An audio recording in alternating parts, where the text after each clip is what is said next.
ఒక్కసారి ఓడిపోవడం వలన తన కలను ఆల్మోస్ట్ వదిలేసుకున్నాడు ఈ బాబు. కానీ తర్వాత జరిగినది షాక్‌కి గురిచేస్తుంది.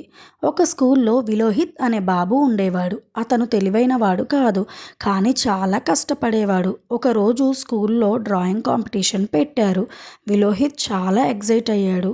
ఈసారి నేను గెలవాలి అనుకున్నాడు. రోజులు మొత్తం ప్రాక్టీస్ చేశాడు. చిత్రాలు గీస్తూ గీస్తూ టైం గడిపేశాడు.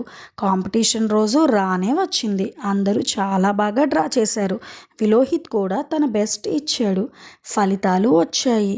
కానీ విలోహిత్ పేరు లేదు. అతను ఓడిపోయాడు. అతని కళ్ళల్లో కన్నీళ్లు వచ్చాయి. నేను ఎంత కష్టపడ్డా ఎందుకు గెలవలేకపోయాను అని బాధపడ్డాడు. అప్పుడే అతని టీచర్ దగ్గరికి వచ్చి ఇలా చెప్పింది, విలోహిత్, నీ డ్రాయింగ్ చాలా బాగుంది. కానీ నువ్వు ఇంకా ఇంప్రూవ్ చేసుకోవాలి. విలోహిత్ నిశ్శబ్దంగా విన్నాడు. టీచర్ మళ్ళీ చెప్పింది, ఓటమి అంటే ఎండ్ కాదు, అది నెక్స్ట్ స్టెప్కి స్టార్టింగ్. ఈ మాట విన్న విలోహిత్ మనసులో పడింది. అతను ఓడిపోయాడని బాధపడకుండా మళ్ళీ ప్రాక్టీస్ చేయడం మొదలుపెట్టాడు. రోజు రోజుకి ఇంప్రూవ్ అవుతూ వెళ్ళాడు. కొన్ని నెలల తర్వాత మళ్ళీ కాంపిటీషన్ వచ్చింది. ఈసారి కూడా విలోహిత్ ప్రాక్టీస్ చేశాడు. ఫలితాలు ప్రకటించారు.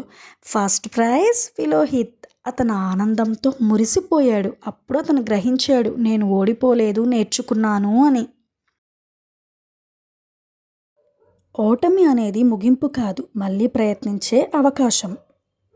ఒక్కసారి ఓడిపోతే మళ్ళీ మళ్ళీ గెలిచేంత వరకు ట్రై చేస్తూనే ఉండాలి. ఇలాంటి స్టోరీస్ కోసం లిటిల్ చెఫ్ కార్టూన్స్ని సబ్స్క్రైబ్ చేసుకోండి. Thank you for watching.